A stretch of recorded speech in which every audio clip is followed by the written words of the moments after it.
Alam niyo po, dito po sa issue ng pagkaka-disqualify kay Mayor Susan Yap ng Tarlac City, halatang-halatang meron pong gumagalaw, may kumikilos, malakas na puwersa para po sirain at mawala sa pwesto itong si Mayor Susan. Kasi nga po, alam niyo po, yung pong sinasabi nilang parang bodega, yung sinasabi nilang parang warehouse na yon, napakalaki para po ikaw ay mag-desisyon kaagad na ito'y isang warehouse lamang. Kapag talaga tinignan mo lang sa labas yan, ay mukha nga warehouse. Pero ang problema, wala pong tumingin kahit isang taga-COMELEC, walang nag-ocular inspection para po tignan kung talaga bang itong sinasabing warehouse kuno na ito ay bahay ba? Or meron bang parte nitong warehouse na ito ay ginawang bahay? O meron bang itong parte ng warehouse na ito ay talagang tinitirahan ng tao?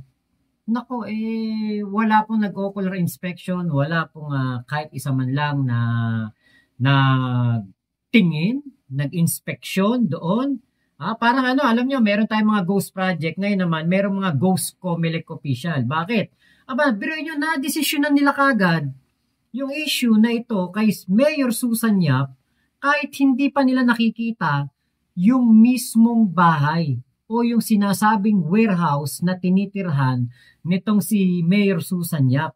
Kaya po, talagang tingin ko, ang Supreme Court nakita ang butas na ito sa COMELEC. Ito po ang paliwanag dyan sa issue na yan ni Attorney Rene Bueno. Panoorin po ninyo. The RTC Court dito sa San Juan City. Kaninang umaga o tanghali, nabasa ko naman ang ating Korte Suprema na nagbigay naman, nag-grant ng temporary restraining order in favor of Tarlac City Mayor Susan Yap Sulit na dating gobernador ng probinsya ng Tarlac.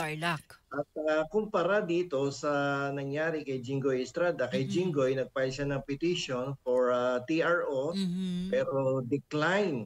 At dito naman kay Susan Yap na mayor ng Tarlac, ang TRO ay granted. So, ito. Ayan, salamat sa ating digital. Maraming salamat. Ayan. So, dito, ang kalaban naman dito ni Susan Yap Sulit, na siyang incumbent mayor, ay ang Commission on Elections sapagkat siya ay dinisqualify ng Commission on Elections dahil sa kanyang hindi pagsunod sa requirement na dapat ang isang elective local official na kumandidato ay kinakailangan magkaroon ng 1-year residency immediately preceding the elections. Nangyari dito kay Susan Yap Sulit ay ang sabi ng kanyang mga kalaban ay hindi naman daw siya nanirahan sa loob ng isang taon doon sa Tarlac City. At ang kanyang pinakitang residence ay isang bodega lamang, no, na hindi talaga tirahan. At kung kaya't may nagsampa ng disqualification case sapagkat hindi daw siya taga Tarlac City at hindi daw siya nanirahan doon.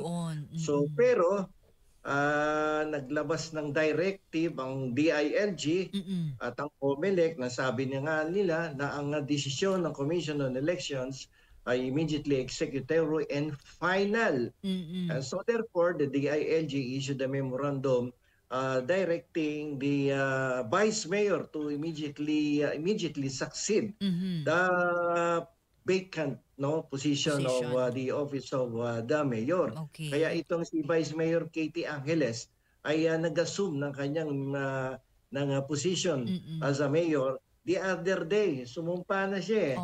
No, kaya nga namang mabilis kumilos ang mga abogado nitong si Mayor Susan Yap at sila ay nag-file ng petition for certiorari under Rule 64 of the Rules of Court. With prayer for the issuance of temporary restraining order coupled with the request to issue the status quo ante. Kagabi pinag-uusapan nga natin. may ante na oo. Diba? Status quo ante order. Dapat daw maglabas ng status quo ante order. At kanina nga umaga o tanghali itong petition for certiorari under Rule 64 ay ipinagkaloob ng Korte Suprema. Kaya hindi pa umiinit ang puwet ni Vice Mayor Katie Angeles ay siya ay pinababalik sa kanyang opisina bilang vice-alkalde at muling manunungkulan si Susan Yap bilang incumbent mayor habang dinidinig at habang pinag-aaralan ng ating Korte Suprema kung may katotohanan na siya ay hindi residente ng Tarlac City at hindi niya na-meet yung other requirements prior to the holding of the 2025 local elections. Mabilis kumilos, ano? Oo, mabilis kumilos ang mga abogado ni Mayor Yap.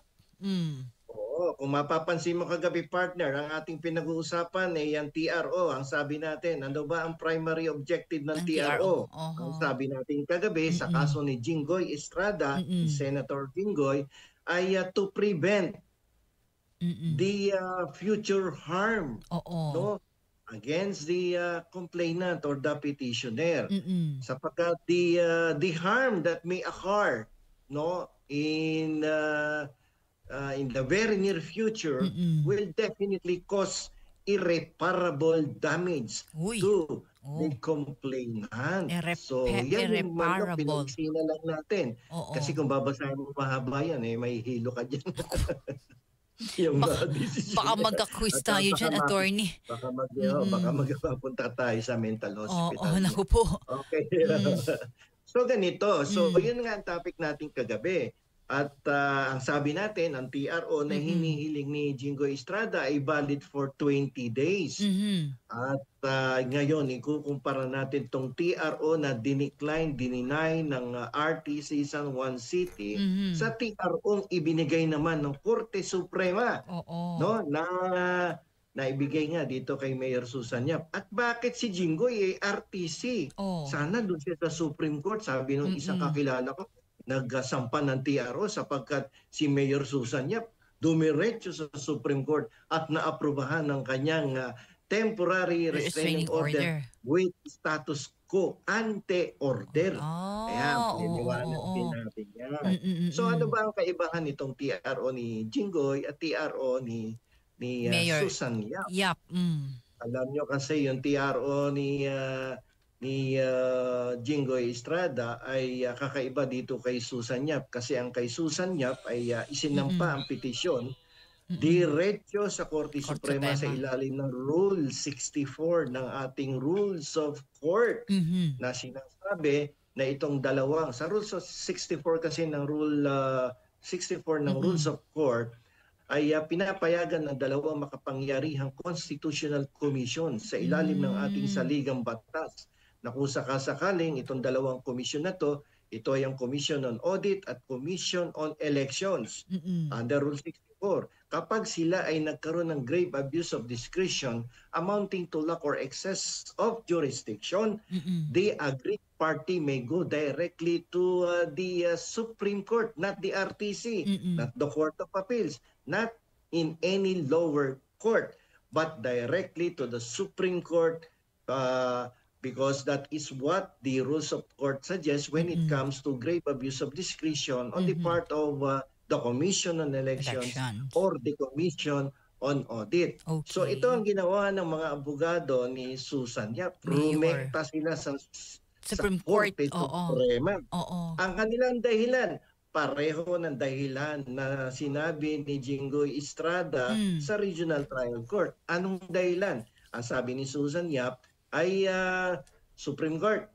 Kapag hindi na ilabas ang TRO at coupled with the status quo ante order, ako po ay magsasuffer ng irreparable injury, irreparable damage ang dadalhin sa akin niyang dahil papalapit na ang pinsala, papalapit na yung harm and injury, the damage. So therefore, there must be a restraining order and prevent the happening of the harm in the next few days or hours or weeks. So ganun ang sinabi ng Susan Yap sa Korte Suprema. Kaya naman ang ating Korte Suprema ay agad-agad na kumilos because there is an emergency on the part of Susan Yap, no, to prevent the harm and the injury to happen. Because if that will be allowed to happen, yung pag-take over ni Vice Mayor Angeles, that would create an irreparable damages, irreparable injury on the part of Susan Yap. So, yan ang nangyari dyan. So, medyo sabi ng iba, bakit si Jinggoy hindi nabigyan? Bakit si Susan Yap inabigyan? Ayan kasi naman dito talaga papalapit ang harm. Yung kay Jinggoy nangyari na ang harm. Ay, yun ang kaibahan. Oo. Nangyari na. Oo. Itong kay... Diba? Sira na yung reputasyon niya. Nabanggit na yung mga pangalan niya, correct. While with Mayor... while with Mayor Yap, wala pa. Oo. Si Mayor Yap, papunta pa lang sa opisina si in a layman's explanation, no? Papunta pa lang si Vice Mayor Katie Angeles sa opisina ng Mayor. Itong Susan Yap pumunta kagad sa Supreme Court ng sumbong. Ay Supreme Court, uupong Mayor si Katie Angeles. Pag ito napaupo ninyo there will be irreparable injury on my part. Pwede bang bawalan nyo?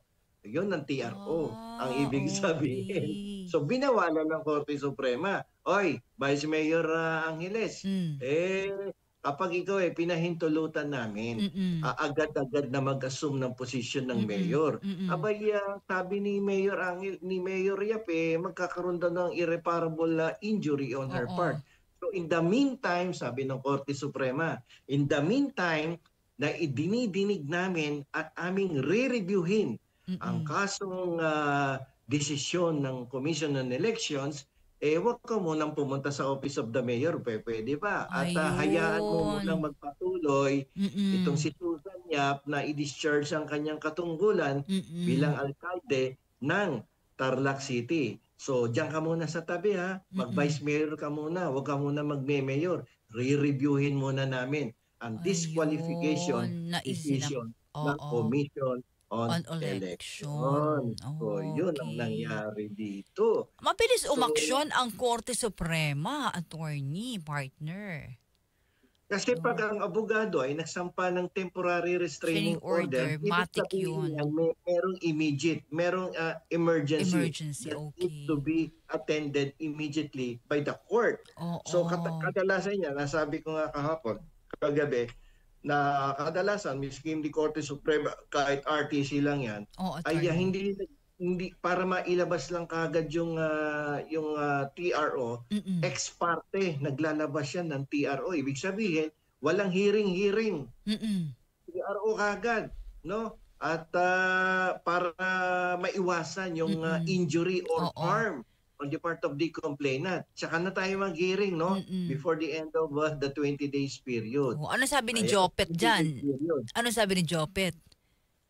Ay tama. Sabi ng tatay ni Jopet, tama ka this time. Ano? Tama ka, Jopet, this time. Kay Mayor. Paglaban mo yung karapatan. Iba tayo attorney tama this time Sabi ni Attorney Season, Jopet, mukhang nag-review ka. Tama ka ngayon. Hindi kita babatugan. Magaling ang mga abogado ni Mayor. Mabilis.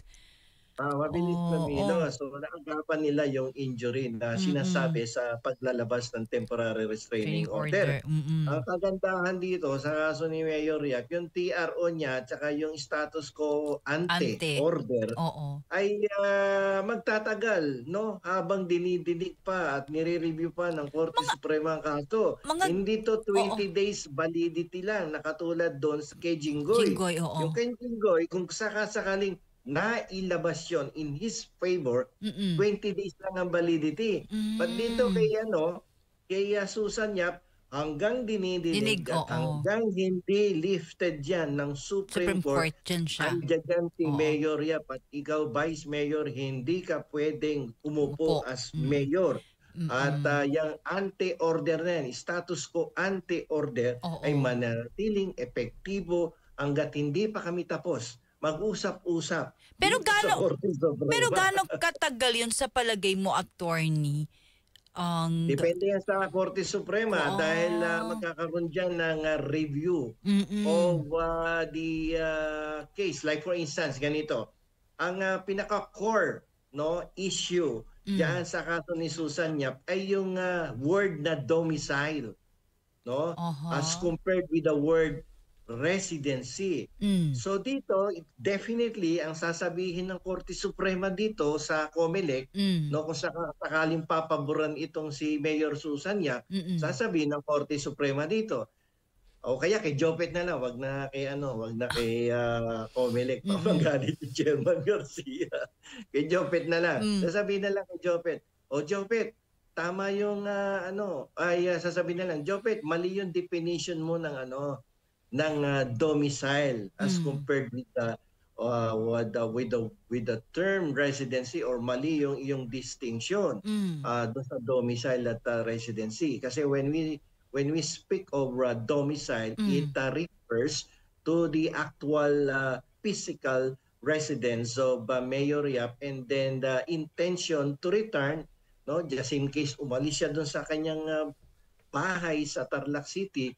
But the most important thing there is that she has no intention to live permanently or abandon that place of residence, kasi may character of permanency pag sinabing domicile.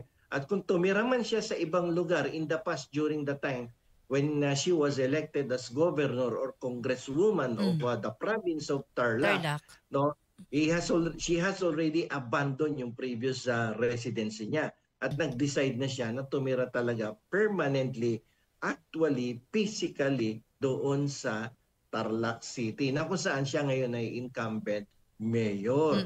So yun yung ibig na sabihin ng domicile, which is permanent in character. As compared with residency, yung residence kasi temporary in character yon. Like for instance, ikaw Jenny ay taga Batangas kunwari. Ay taga Batangas ako, Wala ikaw ay taga Batangas at ikaw ay pagka-graduate mo ng kolehiyo, ikaw ay nakakuha ng apartment dito sa Green Hills o condominium, at dahil ikaw ay nagtatrabaho dito sa DCXL malapit, yes, station, walking distance.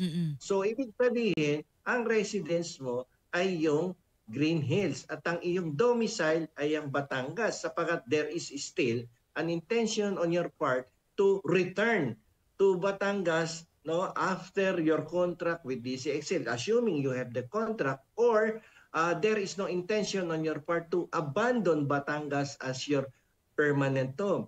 Itong San Juan residence pa, ginagamit mo lang naman temporarily for your convenience. Pero ang talagang aking residential, ang talagang residence mo, totoo ay sa Batangas. That is your true, permanent, fixed home sa Batangas. So yun yung difference niya. Kung paiksiin mo, permanent versus temporary.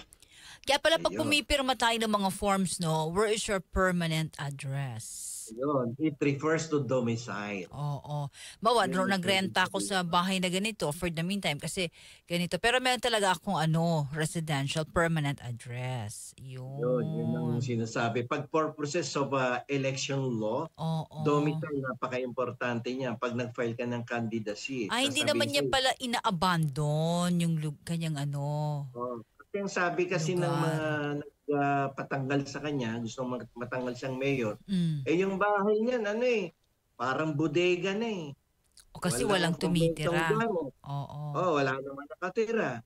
Hindi yun ang question dyan. For as long as the mayor or the former Governor Susan Yap has no intention of abandoning that place, then that is still her residence or domicile. Oh, yung pala Pag ang ano meron doon. sa revertendi, sabi gano'n, na intention to return, yung pa din ang bahay niya ni Oo Susan. pala. Yun pala yun. Ayun. Ang ganda ng So, dito, paliwanag. maganda yung kaso nila na yan, lalo na pag diniscuss mo in detail yung mga importanteng parte ng petition for disqualification, tapos ngayon itong petition for certiorari naman ngayon. Napakagandang kaso nitong kay Susan Yap. At sabi ko nga, explain ko dito sa usapang batas sapagkat importante ito dahil kahapon ang ating paliwanag sa TRO ay 20 days effectivity. Oo. Samantalang dito kay Susan Yap, ang TRO ay until further order by the Supreme Court. Yun. So walang limit. Oo, Ang limit attorney. parang only rights to. Oo. Doon kay Jinggoy, isang cup of rice lang ang pwede. Pero just in case. Just in case. Attorney, may tanong po sa inyo si Simple Man. Attorney, magandang gabi po. Paano if yung paglipat ng paghinging botante niya less than 1 year? Kinakailangan 1 year. No, yung residence mo doon sa place where you are intending to run for public office. At gaya na nasabi ko kanina, kahit wala ka dyan physically, like for instance, ikaw Jenny, tatakbo kang mayor sa San Juan, Batangas. No? Kahit 3 taon ka pang wala na sa Batangas at nandito ka sa Green Hills dahil nagtatrabaho ka sa DZXL. Oo, attorney. Kapag nagustuhan mo sa 2028 tumakbo ng mayor sa San Juan, Batangas, kahit minsan hindi ka umuwi doon, yun pa rin ang residency mo at counted doon yung 1 year sapagkat there is no intention on your part to abandon that true, permanent, and fake home. Yun ang ibig sabihin. So hindi yung actual na araw-araw nandoon ka. Hindi yun. Kasi hindi ka naman nakikita dito eh. Oo, wala ka naman. Ka dito, alam ka naman araw-araw nandun ka sa San Juan, Batangas. Kung gusto mong tumakbong mayor sa susunod na eleksyon, ipiprevent ka ba nila dahil wala ka doon? Ay, hindi pwede.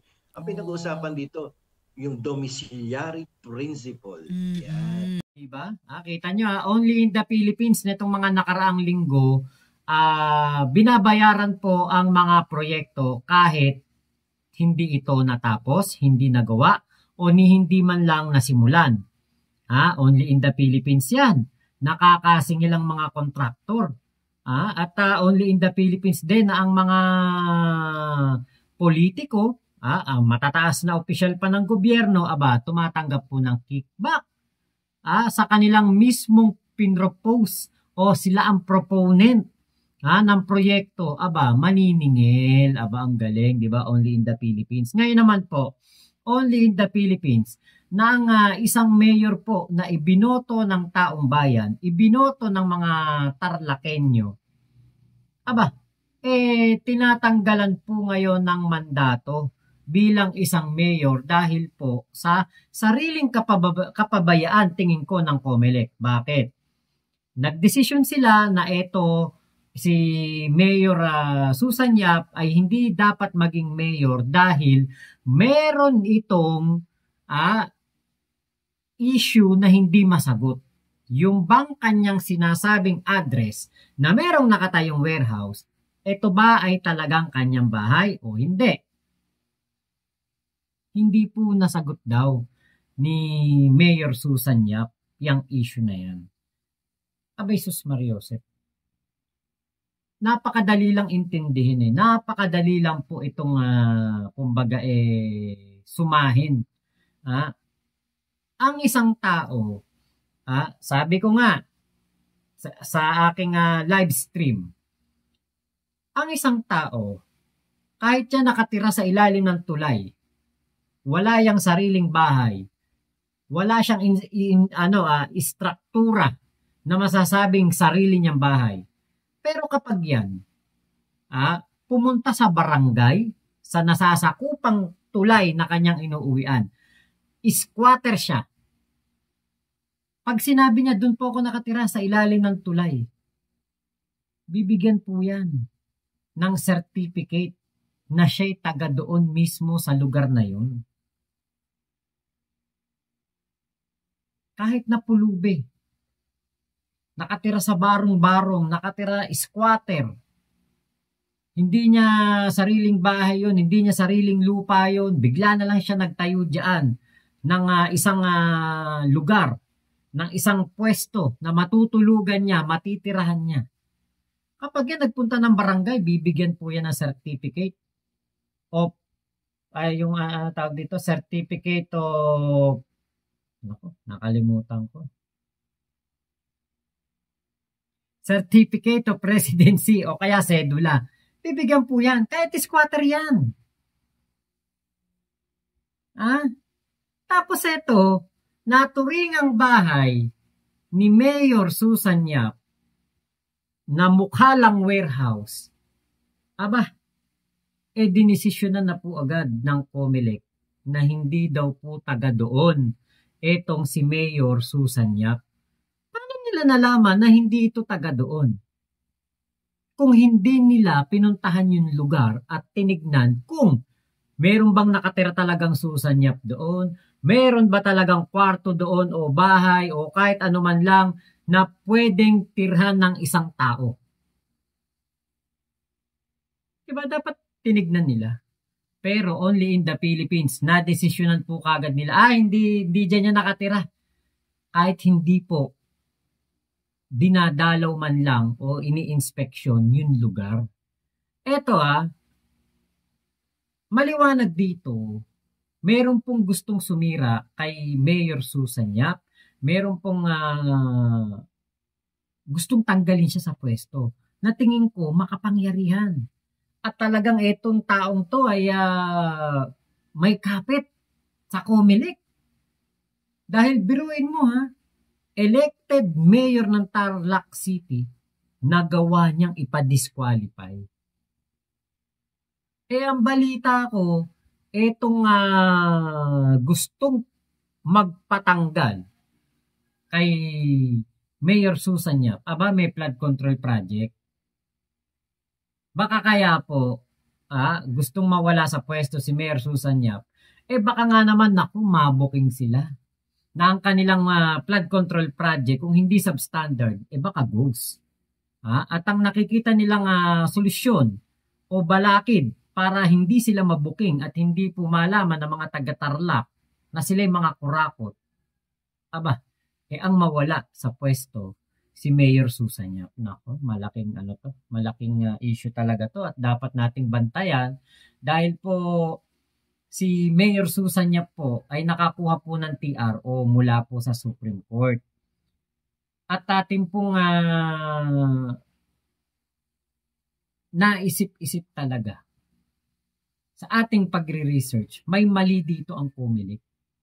Paano na atim ng COMELEC, especially Commissioner or Chairman George Garcia, na magdesisyon ng ganyan, magpadalos-dalos sa desisyon nang hindi man lang nila napag-aaralan ng mabuti ang issue. Hindi man lang nila na ocular inspection yung lugar. Dahil lamang hindi nakasagot agad-agad o hindi nabigyan ng karampatang paliwanag ang mga litrato na kanilang isinumite sa pagsagot sa issue na ito, pinadisqualify na agad si Mayor Susan Yap. So abangan po natin ang update dito sa issue na ito. Dapat natin tong bantayan dahil po kung kaya nilang gawin yan sa isang mayor, elected mayor ng isang syudad, ano pa kaya ang hindi nila kayang gawin sa isang simpleng tao?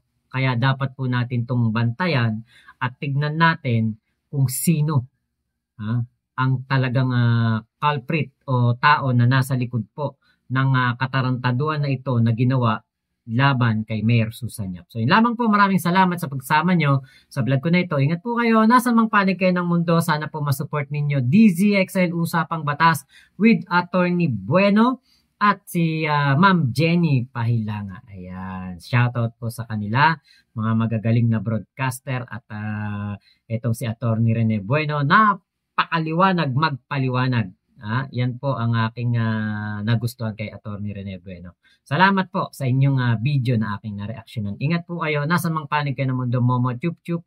Love you, love you. God bless us all, Pilipinas. God first. Salamat po.